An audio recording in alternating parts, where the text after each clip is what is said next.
Assalamualaikum warahmatullahi wabarakatuh. Salam sejahtera bagi kita semua.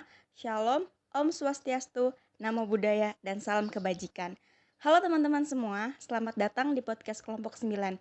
Gimana kabarnya nih teman-teman semua? Semoga dalam keadaan sehat semua ya. Podcast ini dibuat untuk memenuhi tugas kelompok mata kuliah pendidikan anak hambatan pendengaran yang diampu oleh Ibu Dr. Murni Winarsi, MPD. Sebelum masuk pembahasan, izinkan saya memperkenalkan diri terlebih dahulu. Saya Istimaisun Hanifah, dan di sini saya nggak sendirian. Saya ditemani oleh 3 teman saya yang merupakan anggota dari kelompok 9. Ada siapa aja nih? Boleh kenalan dong? Hai semuanya, nama saya Rifaza Salima-Reta. Nama saya Ferry Nurhaliza.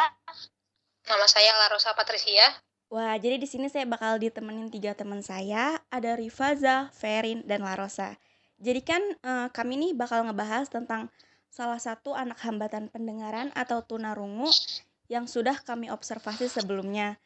Nah, sebelum ngebahas itu, mau tahu dong pengertian hambatan pendengaran atau tunarungu tuh apa sih? Oke, jadi tunarungu itu diambil dari kata tuna dan rungu. Tuna artinya kurang dan rungu artinya pendengaran. Jadi tunarungu bisa diartikan sebagai orang yang tidak mampu mendengar atau kurang mampu menangkap suara.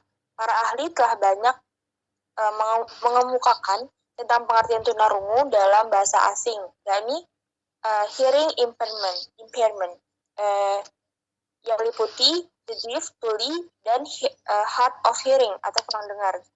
Jadi terus ada juga pendapat dari Suwito dalam buku Ortopedagogik tunarungu, itu seseorang yang mengalami ketulian berat sampai total, yang tidak dapat menangkap tutur kata tanpa membaca bibir lawan bicaranya. Kata tunarungu adalah anak tunarungu, adalah anak yang mengalami kehilangan kemampuan mendengar, baik itu sebagian atau seluruhnya, yang diakibatkan kerusakan fungsi pendengaran, baik sebagian atau seluruhnya, sehingga berdampak kompleks terhadap kehidupannya. Gitu. Wah, lengkap banget ya pengertiannya. Nah, sekarang boleh tahu nggak sih biodata anak yang kita observasi? Jadi kami ini mengobservasi salah satu anak hambatan pendengaran, namanya Yazid Abdillah, biasanya dipanggil Yazid. Nah sekarang dia itu berumur 15 tahun, sekolahnya di Kefala Center, kelas 7 SMP. Dia tinggal di Bekasi. Oh iya, Yazid ini juga mempunyai hobi masak loh, dan sering banget nih Yazid masakin buat keluarganya. Oke, namanya Yazid ya. Pinter banget ya dia hobi masak dan sering banget masakin keluarganya. Jadi gini nih, namanya suatu yang terjadi pasti kan ada ya faktor penyebabnya. Nah, faktor apa aja sih yang bisa menyebabkan ketunarunguan khususnya pada Yazid sendiri? Oke, saya akan bantu menjelaskan mengenai faktor penyebab tunarungu. Untuk faktornya sendiri terdapat dari faktor penyebab dari waktu kelahiran, seperti pranatal sebelum dilahirkan, natal saat dilahirkan, dan postnatal setelah dilahirkan. Nah, untuk Yazid sendiri, faktor terjadinya karena postnatal atau setelah dilahirkan. Jadi ceritanya pada saat sebelum dilahirkan, penyebab terjadinya pada saat bayi, Yazid sering terjatuh dari atas kasur sehingga bagian kepalanya terkena saraf pendengarannya. Lalu pada umur 1 tahun, Ibu Yazid memperhatikan gejala anaknya yang tidak menotis suara-suara seperti klakson motor dan panggilan di sekitarnya. Nah, aku masih nambahin ya, maaf. Jadi saat ibunya sadar, akhirnya dibawa tuh ke dokter THT dan melakukan tes BERA atau Brain Evoked Response Auditory.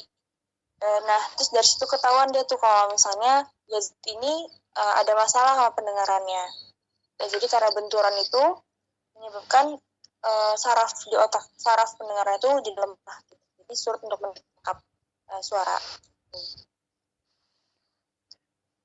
Oh, jadi gitu ya penyebab terjadinya Yazid mengalami ketunarunguan atau mengalami hambatan pendengaran. Jadi gini nih, jadi muncul banyak banget nih pertanyaan di otak saya. Coba saya uraikan satu-satu ya pertanyaannya. Yang pertama, berdasarkan hasil tes BERA yang sudah dilakukan Yazid, dia nih masuk kategori apa sih, atau tunarungu berat, atau ringan gitu. Terus yang kedua, apa dia pakai alat bantu dengar. Nah yang ketiga, kalau di rumah atau sehari-harinya Yazid nih komunikasinya gimana sih? Apa pakai bahasa isyarat atau bagaimana? Oke, mungkin aku mau coba jawab pertanyaan pertama ya. Jadi kalau ditanya hasil dari tes darahnya, bentar. Itu tuh pas ibunya bawa ke dokter THT dan dicek, hasil dari tes darah ini tuh hasilnya tuh yaitu hasil dari tes darah ini yaitu 90 sampai 95 desibel gitu. Jadinya itu tuh masuk ke kategori berat. Itu sangat berat. Nah, kalau ditanya dia pakai alat bantu dengar atau enggak, jadi Yazid ini pakai alat bantu dengar. Yazid tuh dulu sering banget pakai alat bantu dengar. Dia pakai alat bantu dengar pas bermain, pas sekolah. Terus di rumah juga sering banget dipakein alat bantu dengar. Kalau lepasnya itu pas mandi. Cuman sejak pandemi ini Yazid udah nggak pakai lagi karena telinganya sering lembab. Karena lembabnya itu alat bantu dengarnya tuh sering rusak dan sekarang udah ganti sampai 3 kali. Jadi sekarang itu dia kalau pakai alat bantu dengar pas sekolah aja. Oke, saya akan menjelaskan juga untuk pertanyaan yang ketiga ya. Menurut informasi dari Ibu Yazid, untuk berkomunikasi Yazid sendiri di rumah lebih sering menggunakan bahasa bibir. Jadi Yazid memperhatikan gerak bibir dan mimik wajah. Nah, lalu jika sudah sulit dalam mengkomunikasikannya, baru Ibu Yazid menggunakan bahasa isyarat tubuh seperti jika menyuruh mandi memperagakan gerakan menyikat gigi. Namun Yazid sendiri masih paham menggunakan bahasa isyarat yang diajarkan dari sekolahnya. Oh, jadi seperti itu ya. Cukup terjawab, cukup terjawab. Saya penasaran nih kalau cara pembelajaran Yazid itu seperti apa sih? Yang seperti diketahui ya, kalau anak hambatan pendengaran kan pasti berbeda ya cara pembelajarannya dengan anak-anak biasa gitu. Kalau pembelajaran Yazid itu, jadi Yazid itu sekolahnya kan di Kepala Center, itu tuh sekolah inklusi. Jadi sekolahnya itu ada guru yang mengerti bahasa isyarat. Nah, Yazid tuh juga diajarin tuh bahasa isyaratnya. Di sekolah pun Yazid juga diterapi untuk bicara, soalnya kepala sekolahnya juga seorang terapis. Terus di kelas itu ada 10 peserta didik dengan berbagai kebutuhan khusus yang ditangani oleh salah satu guru wali kelas dengan bantuan pendamping. Oh iya, kan aku udah pernah bilang sebelumnya kalau Yazid itu sekolah menggunakan alat bantu dengar. Terus juga diajarin guru-guru di sana. Yazid itu juga dibimbing sama orang tuanya untuk belajar, jadi ada pengawasan juga dari orang tuanya. Oh, jadi seperti itu ya. Jadi Yazid tuh sekolah di sekolah inklusi, yang mana artinya sekolah itu digabung dengan anak-anak lain yang yang memiliki hambatan-hambatan yang berbeda, tidak hanya hambatan pendengaran saja. Oke, saya pernah dengar nih, kalau anak hambatan pendengaran tuh bisa dibantu dengan implan koklea.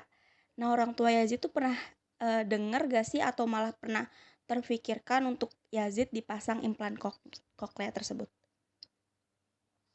Ibunya sih bilang kalau beliau pernah mendengar tentang implan koklea dan menginginkan Yazid untuk meningkatkan daya dengarnya dengan melakukan implan koklea. Sayangnya, karena kurangnya biaya, Ibu Yazid lebih memprioritaskan untuk membeli alat bantu dengar dan untuk terapi dalam meningkatkan kemampuan Yazid. Walah, seperti itu ya. Oh ya, pertanyaan terakhir nih dari saya. Gimana sih cara ibunya Yazid merawat dan mendidik Yazid dari lahir hingga saat ini? Jadi kalau berdasarkan perkataan Ibu Yazid, sebenarnya kalau Yazid itu sebagai Yazid yang mengalami hambatan pendengaran itu ya seperti merawat anak-anak lainnya gitu, seperti adik dan kakaknya Yazid yang lain yang tidak memiliki hambatan gitu. Jadi sebenarnya dengan ada atau tidaknya itu menurut Ibu Yazid itu gitu, cara mendidik dan merawatnya. Ya. Hebat banget ya. Jadi bisa nih buat penonton atau para pendengar dicontoh nih kalau mempunyai anak dengan hambatan pendengaran itu bisa diperlakukan sama ya. Mungkin ada lagi yang mau ditanyain atau mau dibahas di perbincangan kita pada hari ini? Mungkin saya ingin menambahkan sedikit ya. Oh ya, boleh. Boleh. Untuk gimana sih cara Ibu Yazid merawat dan mendidik Yazid, ibunya sendiri berkata tidak membeda-bedakan antara merawat Yazid sendiri ataupun adiknya. Jadi kita bisa lihat bahwa sebenarnya orang manusia dengan hambatan itu tidak perlu diperlakukan berbeda, hanya saja untuk lebih memperlakukannya sama dan dengan cara menghargainya tanpa memandang rendah dia kekurangannya apa gitu loh. Menurut saya sih kayak gitu. Oh iya benar, aku jadi ingat juga nih ke salah satu pertemuan ibunya bilang kalau justru tuh Yazid sendiri gitu yang minta untuk nggak pakai alat bantu dengar saat bermain gitu. Mungkin entah kalau menurut pandangannya ibunya Yazid gitu kan, katanya bilang kalau pandangan saya mungkin entah karena dia merasa malu atau gimana, tapi mungkin emang Yazid sendiri punya andil untuk menentukan dia itu ingin menggunakan alatnya atau tidak. Jadi ya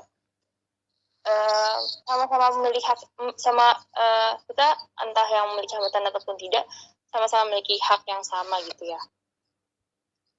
Iya bener banget. Jadi sama-sama memiliki hak yang sama ya antara yang dengar ataupun yang memiliki hambatan dalam pendengaran.